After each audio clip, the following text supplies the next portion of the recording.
J'ai deux amours, mon pays et Paris. Tengo dos amores, mi país y París. Hay canciones que son, bueno, son solo canciones. Y luego hay otras que son como una llave. Una que abre la puerta a una vida entera. Y casi sin querer, a toda una época. Desde luego. Y esta melodía, que podría parecer una simple declaración de amor a una ciudad, es mucho más. Es un manifiesto. Es la banda sonora de una mujer que sencillamente lo rompió todo. Todas las barreras. Hoy vamos a sumergirnos en la historia que se esconde detrás de esta canción y, por supuesto, de su intérprete, la incomparable Josephine Baker. Y para eso creo que lo primero es pintar el escenario. Hay que viajar en el tiempo. ¿A dónde nos vamos? A París, pero al París de 1925. La ciudad es una fiesta febril. Acaba de salir de la carnicería, que fue la Primera Guerra Mundial, y se lanza una explosión de creatividad, de hedonismo. Los años locos, los années folles. Exacto. Era la capital mundial de la vanguardia. Y en ese caldo de cultivo surge un fenómeno muy particular que se llamó la negrofilia. Negrofilia. Una palabra que ya de por sí suena... Compleja. Y lo era. Era una fascinación, casi una obsesión de la élite cultural blanca por el jazz, el arte africano, por todo lo que ellos consideraban la cultura negra. Una fascinación que, me imagino, era un arma de doble filo. Por un lado, abría puertas, pero por otro, partía de una visión profundamente estereotipada, ¿no? Exótica. Completamente. Y esa es justo la tensión que define toda la carrera de Josephine Baker. La misión de nuestro análisis de hoy es precisamente esa, desentrañar cómo una mujer que huye del racismo más brutal de Estados Unidos Sí. no solo aterriza en ese escenario tan complejo, sino que aprende a manipular esas fantasías coloniales para construirse un trono. Y desde ahí se convierte en estrella, en espía, en activista. Es una de las transformaciones más alucinantes del siglo XX.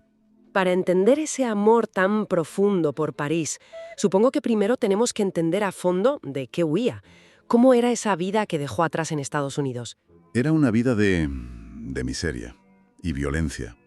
Nació como Freda Josephine MacDonald en 1906 en St. Louis, Missouri.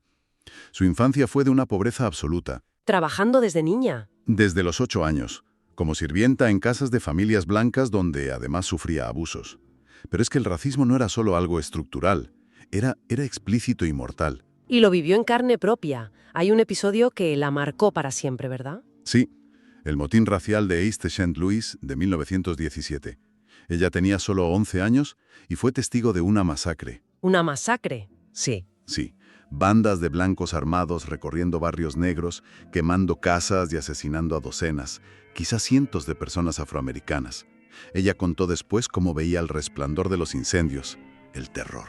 ¡Qué brutal! Ese trauma, esa imagen del odio puro, fue el combustible de su activismo 40 años después. Para ella no era algo teórico, era una herida que nunca cerró. Con ese bagaje llega a Nueva York, pleno renacimiento de Harlem, y consiguió un papel en un musical de éxito, Shuffle Along. Parece que las cosas empiezan a mejorar. Sí. Si ya estaba en Broadway, ¿por qué irse a Europa? ¿Por qué ese salto a lo desconocido? Porque en Estados Unidos, por mucho éxito que tuviera, había un techo.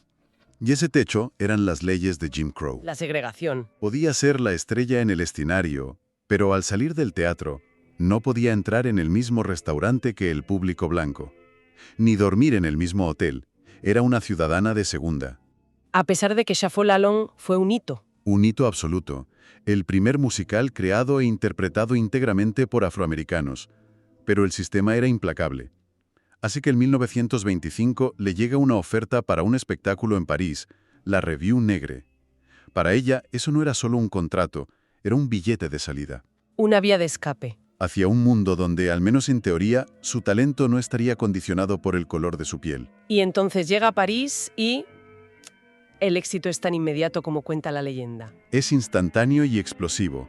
Su debut en el Théâtre des Champs-Élysées es un terremoto cultural. ¿Por qué?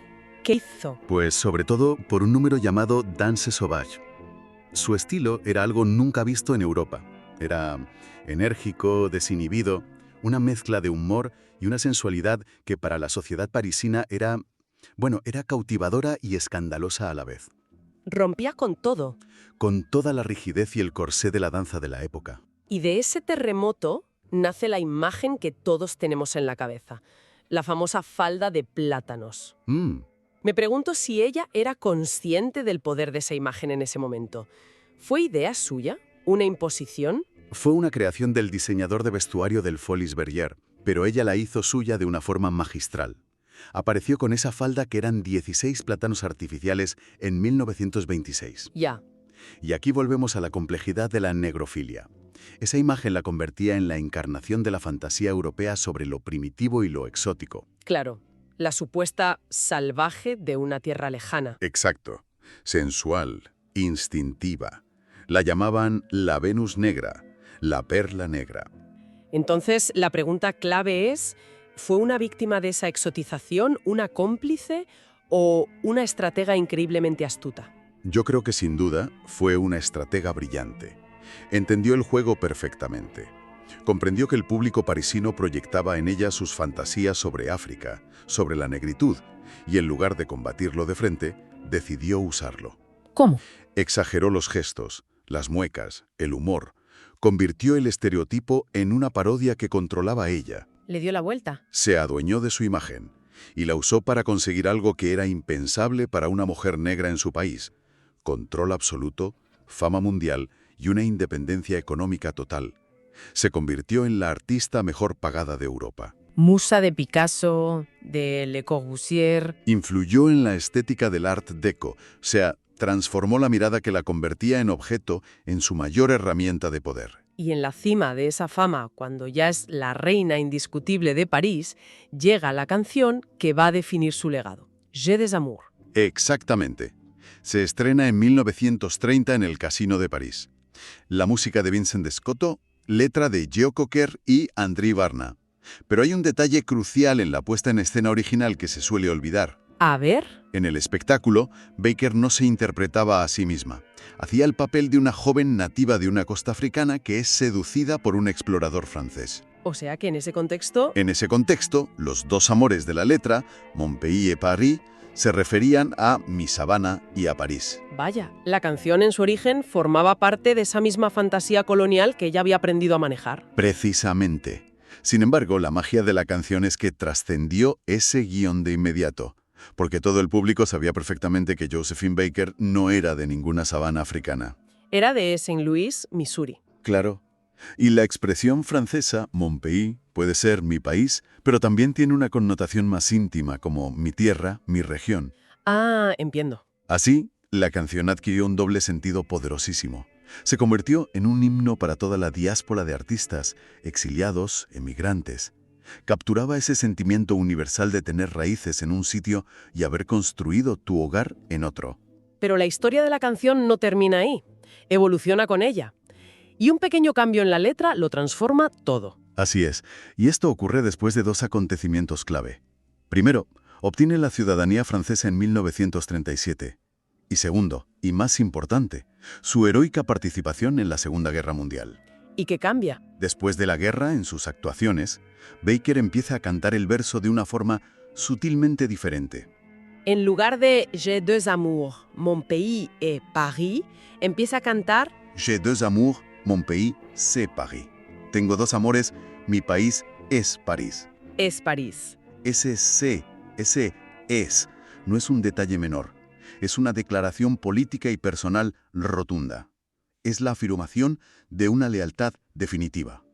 Con esa palabra, Baker estaba diciendo que su verdadera patria ya no era la que la vio nacer y la humilló, sino la nación que le había devuelto su humanidad. Menciona su participación en la guerra. Me cuesta imaginar esa transición. Cómo la mayor estrella del espectáculo de Europa acaba convertida en espía para la resistencia francesa. Suena a novela. Pero fue muy real y muy peligroso. Cuando Alemania invade Francia en 1940, muchas celebridades americanas huyen. Ella se niega a marcharse. Se queda. Y el jefe del contraespionaje francés, Jacques Abtey, la recluta.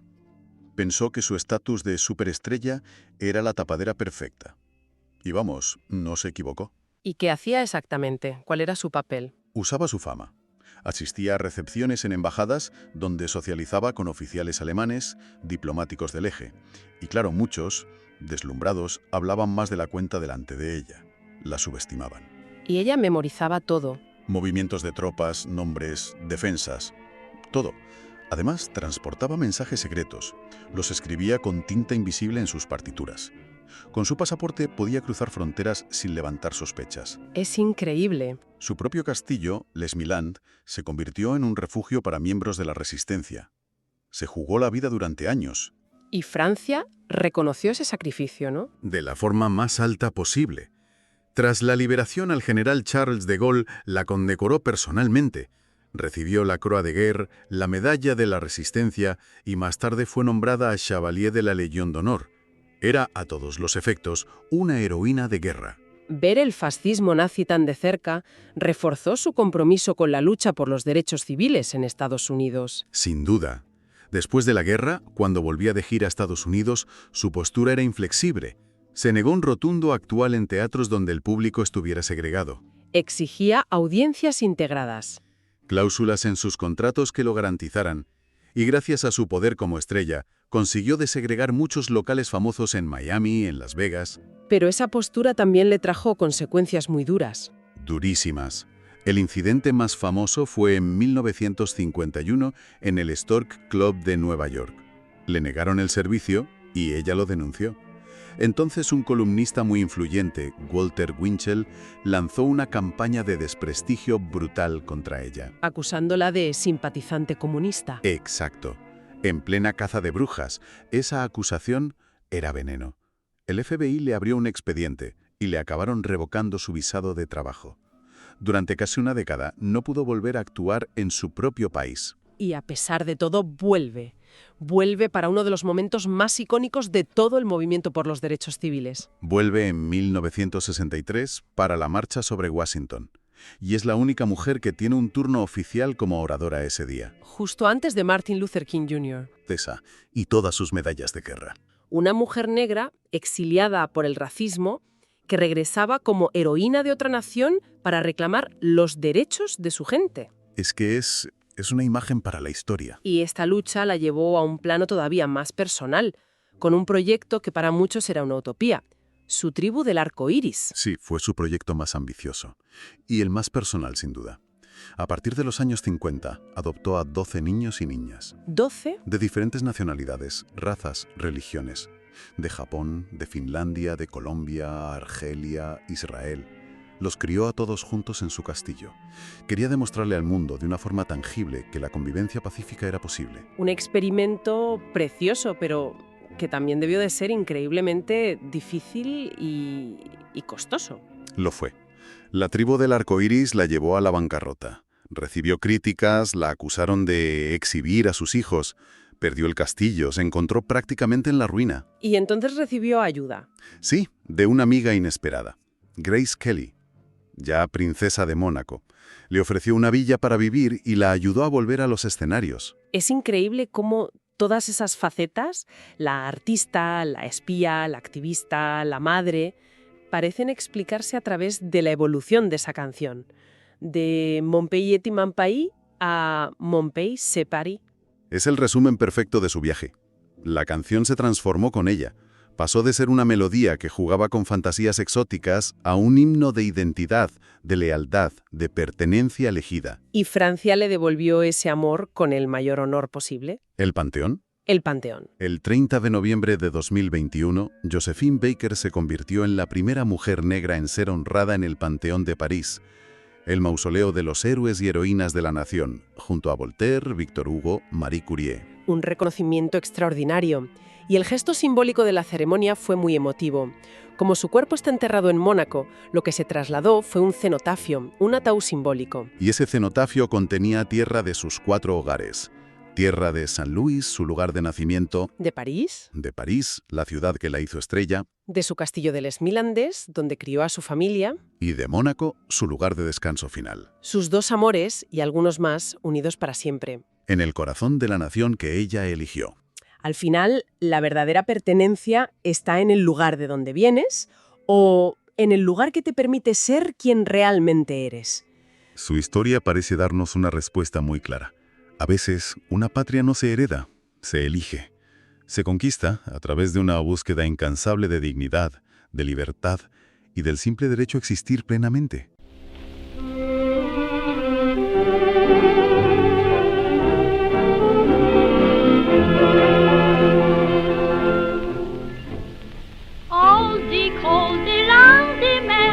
Là-bas sur le ciel clair, il existe une cité au séjour enchanté. Et sous les grands arbres noirs, chaque soir, vers elle s'en va tout mon espoir. J'ai deux amours, mon pays est Paris, pareil toujours, mon cœur est ravi, ma savane est belle, mais à quoi bon le nier, ce qui m'ensorcelle, c'est Paris, Paris tout entier. Le voir un jour, c'est mon rêve joli. J'ai deux amours, mon pays est Paris. Quand sur la rive parfois, au lointain j'aperçois un paquebot qui s'en va vers lui jetant les bras, et le cœur battant de moi à mi-voix, doucement je dis, emporte-moi. Tes deux amours, ton pays est Paris, parle toujours, ton cœur est ravi, ta savane est belle, mais à quoi bon nier? Ce qui m'ensorcelle, c'est Paris, Paris tout entier. Le voir un jour, c'est ton rêve joli.